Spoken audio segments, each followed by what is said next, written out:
Peace and blessings. Peace and blessings. This is Raminyah Ingram, your spiritual doula. We are all healing and we are all on the path to growth and development. So I wanted to jump on here real quick and talk to you about healing the inner child, overcoming the victim consciousness. Now, what we want to do when we're overcoming the victim consciousness is we want to choose. Don't react. We want to choose not to react. So like true freedom is really about the ability to choose. It's a choice. And that choice is a function of awareness. So that unconsciousness, well, we had a pause there. I was saying when you react, instead of consciously choosing to act on something, we're operating from unconsciousness. And that unconsciousness is a pre-programming. So we've embarked upon, like our life's journey to deepen our consciousness, to help ourselves spiritually awaken fully into our authentic selves, and to like really regain the realization that we are awareness itself. That's who we are. And we don't understand that, but we're learning that we are awareness. And so that reaction, like I was saying a little bit earlier, is a pre-programming. We've been pre-programmed from the time we were conceived in the womb. So a lot of, when we're healing, when we're going through situations, and when we're going into these healing circles and we're doing this work, we're healing surface issues. And so when we leave these retreats and these, healing cruises, and we read the books and we do it for a little bit and it's great, and then we're moving, a year down the line, 2 years down the line, and we find ourselves in similar situations and we need healing all over again. And it's like, okay, come on, I done did all of this. I've been here, I've been there, and still it looks like a different day, but it looks like the same problem. It just has a new face, as they say. And that is because we're hardwired to act a certain way. So we have to go internally into ourselves, and we have to recode our spiritual, like we have a spiritual blueprint, and we have to recode. It's like the motherboard. It's like you have a virus, and the virus has been running, and your computer hasn't, like your computer doesn't load fast, your software doesn't work properly, and you're going about living life. And then one day you go into the Apple store and you're like, oh my gosh, this is phenomenal. I didn't know that computers could do this. And then you go home and like, you know what, I need a new computer. That is you, that is your brain, that is your life. You can't go get a new brain, but you can recode. You can wipe that reaction, that script, you can wipe it clean, and you can reprogram it. So you're consciously choosing to do that. And so, a lot of people say after you do that, you hang up, and it's like, okay, but how do I do that? What do I do? And I'm saying to you, it's time to go back to the mirror. So one of the things that I learned from studying Louise Hayes is that she says that you have to look in your eyes with feeling, and you have to say to yourself that I'm willing to forgive. And you want to do this a few times. And so you ask yourself the questions like, what are you feeling? And do you feel stubborn and stuck, or do you feel open and willing to forgive? And so the first person you have to forgive is yourself. And when you forgive yourself, then you start moving into forgiving other people. And so you have to just notice your feelings and don't judge them.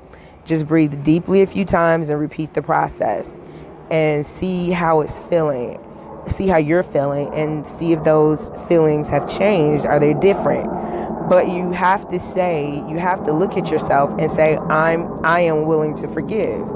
So you feel about that, but it's like, okay, what do I have to forgive? I don't need to forgive anybody. I don't need to forgive myself. And I want you to ask yourself a couple of questions. So this is like a little assignment.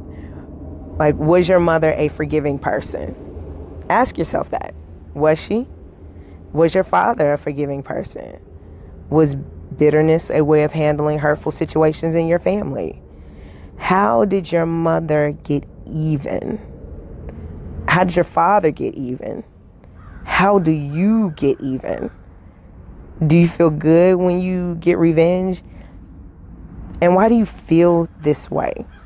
So that really is the basis for the work that I do, is really going in and, one, establishing proof that we are, at some point in our lives, we were the victim to someone's unconscious actions. And so we've taken on this victim mentality and this victim consciousness, and we're not even aware we're doing it, because the inner child has been hurt and is wounded and is protecting itself. So we've grown into, our bodies have matured to the point where they're not, they don't have to develop, quote unquote, anymore. But internally, we're still inner children. Our spiritual growth and development has been dwarfed because of these wounds and the inner child taking this victim consciousness role. So those questions that I just asked you, that's something that you would put down in your journal, in your, your Reclaiming Your Rights journal. Everybody in this group, I implore you to get a journal that says, I reclaim my rights. And you're reclaiming your rights to being on this planet. And so those are two things that you want to choose, and don't react to it. You want to have that choice. And then you want to do that mirror work. I am willing to forgive. And you want to repeat it over and over again. And you want to write down those family attitudes, those responses, so that you can see them. And what I want to one of the takeaways that I'm going to give you is something to do with meditation. And for meditation, it's about your posture and your breathing.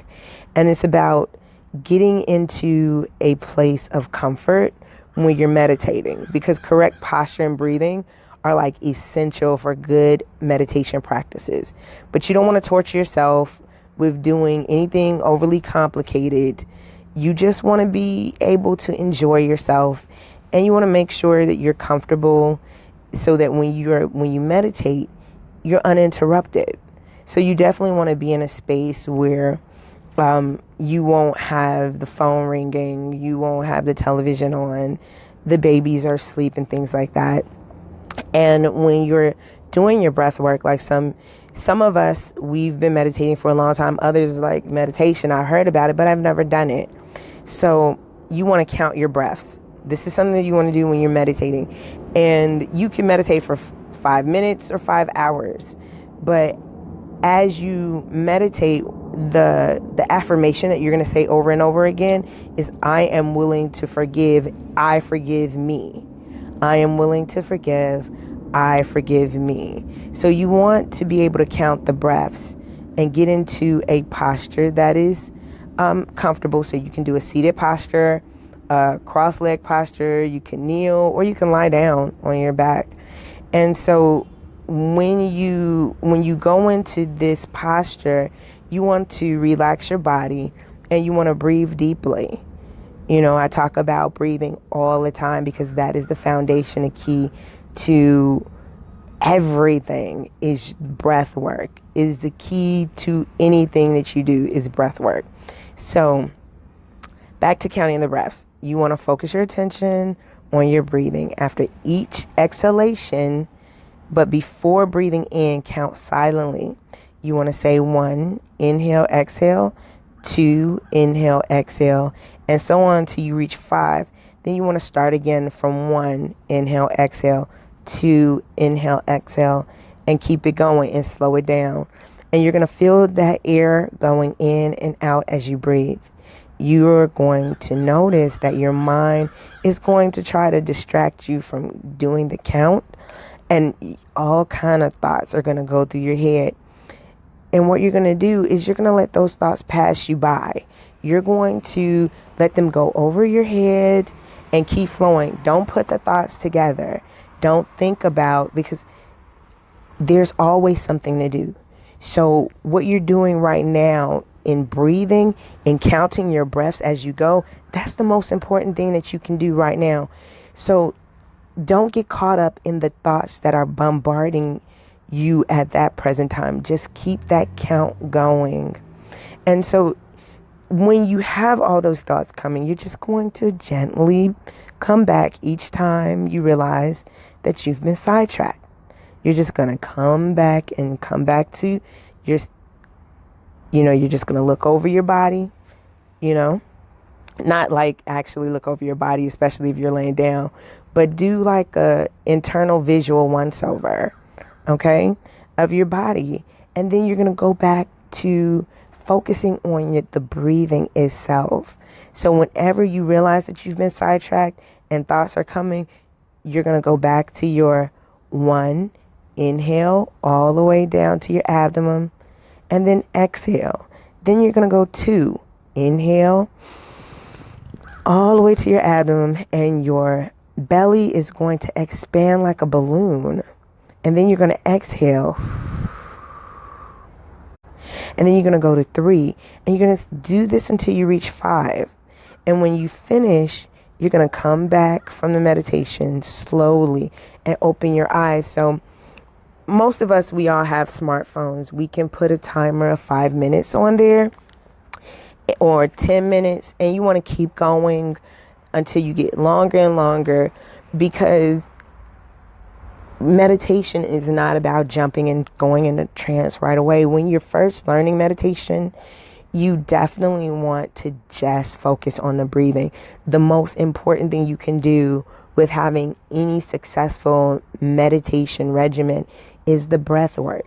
You get the breath work down, everything else is going to flow. So start with 5 minutes. Just 5 minutes. Put your timer on. Lay on your back, sit in a posture, kneel, however you're going to do it. And then you're going to breathe. And just breathe for 5 minutes. That's all you're going to do. And that is a relaxation technique. It is a stress reliever. It is a self-care. It is a necessity for self-care. It is a necessity for putting yourself first. I want to thank you all for listening today. This is about healing the inner child and overcoming the victim consciousness. And I just want to let you all know that I enjoy doing this work. I enjoy assisting women in birthing their authentic selves and coming into alignment with who they came into the world to be, and to raise their vibration.